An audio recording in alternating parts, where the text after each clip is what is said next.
Right Ravi, thank you for the live update. మరికొన్ని గంటల్లోనే ఈ మ్యాచ్ ప్రారంభం కాబోతోంది. ఒక అంతిమ సమరాన్ని చూడబోతున్నాం మనం ఐపీఎల్లో. సో ఈ మ్యాచ్ కి సంబంధించి ఫ్యాన్స్ ఎక్స్పెక్టేషన్స్ ఉన్నాయి. సాధారణంగా రెండు టీంలు ఫైనల్ కి చేరుకున్నాయంటే ఒక టీం మీద ఎక్కువ ఎక్స్పెక్టేషన్స్ ఉంటాయి, ఒక టీం మీద కొంత తక్కువ ఎక్స్పెక్టేషన్స్ ఉంటాయి. కానీ ఈసారి రెండు టీమ్స్ మీద చాలా ఎక్కువగా ఎక్స్పెక్టేషన్స్ కనిపిస్తున్నాయి.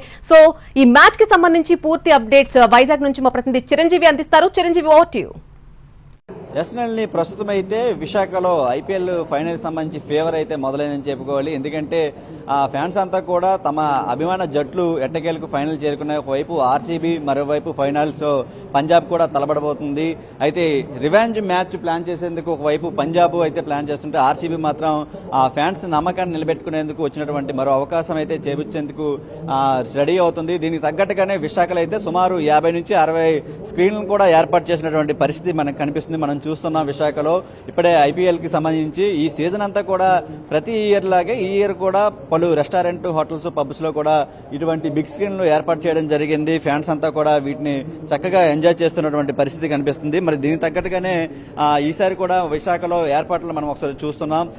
మరి కాసేపట్లో మొదలైనటువంటి ఫైనల్ సంబంధించి ఇప్పటికే బుకింగ్స్ కూడా చాలా వరకు జోరుగా మొదలైనటువంటి పరిస్థితి కనిపిస్తుంది. మరి కాసేపట్లో ప్రేక్షకులంతా కూడా ఈ మ్యాచ్ ను తిలకించేందుకు వచ్చేందుకు కూడా అన్ని ఏర్పాట్లు చేశారు. దీనికి సంబంధించి ఏర్పాట్లు ఏ విధంగా ఉన్నాయనేది ఈ పబ్లిక్ గా నిర్వాహకులు ఉన్నారు, వాళ్ళతో మాట్లాడే ప్రయత్నం చేద్దాం. నమస్తే అండి, ఇప్పుడు ఎలా నడుస్తుంది ఈ ఐపీఎల్ సీజన్ అంతా కూడా? ఫైనల్ కి ఎటువంటి ఏర్పాట్లు చేయడం జరిగింది? ఐపీఎల్ సీజన్ అనేది చాలా బాగా జరిగిందండి. ఎక్కువగా ఫ్యాన్స్ రావడం, వాళ్ళ కోసం స్క్రీన్స్ అవి అరేంజ్ చేసాం. ఇంకా బెటర్గా ఆఫర్స్ అవి పెట్టాం. ఆఫర్స్ పెట్టడం వల్ల ఇంకా మ్యాచెస్ టైంలో మాకు ఎక్కువ క్రౌడ్ రావడం, అది చాలా హెల్ప్ఫుల్గా అయిందండి. చాలా ఎలా ఉన్నాయి సీజన్ మొదటి నుంచి కూడా చూసుకుంటే బుకింగ్స్ ఎలా ఉన్నాయి? ఎందుకంటే ఇటువంటి స్క్రీన్లో ఏర్పాటు చేయడం, మనకు వైజాగ్ కూడా స్టార్టింగ్ లో మ్యాచ్లు వచ్చాయి, మళ్ళీ ఈ విధంగా ఫైనల్ మ్యాచ్లు ఉండబోతున్నాయి. ఈ బుకింగ్స్ అన్ని కూడా ఎలా ఉన్నాయి? బుకింగ్స్ అవి చాలా బాగున్నాయండి. ఎక్కువ బుకింగ్స్ వస్తున్నాయి ఇప్పుడు. మెయిన్ వచ్చేసి ఇది ఈరోజు లాస్ట్ మ్యాచ్ కాబట్టి ఈరోజు ఇంకా ఎక్కువ బుకింగ్స్ ఉన్నాయండి. దాంతోడు మన ఆఫర్స్ వల్ల ఇంకా అది ఆర్సీబీ మెయిన్ లీడ్కి వచ్చింది కాబట్టి సో ఈరోజు ఇంకా ఎక్కువ ఎక్స్పెక్ట్ చేస్తున్నామండి. ఇప్పటికే మాకు ఆల్రెడీ బుకింగ్స్ నిండిపోయి ఇంకా ఎక్కువ ఎక్స్పెక్ట్ చేస్తున్నాం. ఈ రోజు కూడా జరిగిన ఫైనల్లో ఆర్సీబీ, పంజాబ్ రెండు కూడా ఫస్ట్ టైం అంటే ఫైనల్ కప్ ఛేదించుకోవడానికి కూడా ఏర్పాటు చేయడం రెడీ అవుతున్నాయి. మరి రెండిట్లో ఎవరికి టఫ్ గా ఫైట్ ఉండే అవకాశం ఉంది? ఇద్దరు మంచి టీమ్సేనండి. బట్ ఎక్కువ ఆర్సీబీ గెలిస్తే బెటర్ అని ఎక్కువ మంది అనుకుంటున్నారు. ఎందుకంటే వాళ్ళకి ఇప్పటికొచ్చి కప్ లేదు కాబట్టి ఎక్కువ ఆర్సీబీ గెలవాలని చూస్తున్నారు. సో హోప్ చూడాలండి ఎవరు గెలుస్తారు అనేది చూడాలి. ఇది మొత్తంగా చూసుకుంటే ఇప్పుడు దీనికి సంబంధించి మరి కాసేపట్లో ఫైనల్ మొదలవబోతుంది. ఈ విధంగా బిగ్ స్క్రీన్ కూడా ఏర్పాటు చేయడం జరిగింది. అయితే ఈ సీజన్ అంతా కూడా ఐపీఎల్ మ్యాచ్లు నిర్వహణ ఒకలాగైతే ఫైనల్ కి మాత్రం ఫుల్ కాంపిటీషన్ ఉంది.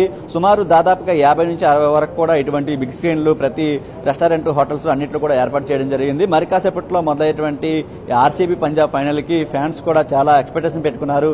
ఓవైపు ఆర్సీబీ ఫ్యాన్స్ తో పాటు పంజాబ్ కూడా ఈసారి ఖచ్చితంగా తమ జట్లే కప్ ను గెలుస్తుందని చెప్పేసి వాళ్ళు కూడా నమ్మకం, ఎంతో విశ్వాసంగా ఉన్నటువంటి పరిస్థితి కనిపిస్తుంది. మరోవైపు ఈ మ్యాచ్ స్టార్ట్ అయిన తర్వాత ఫస్ట్ బ్యాటింగ్ ఎవరు తీసుకుంటారు, చేజింగ్ ఎలా ఉండబోతుంది? ఎందుకంటే మొన్న జరిగినటువంటి మ్యాచ్ లో కూడా పంజాబ్ చాలా ఒత్తిడికి లోనైంది.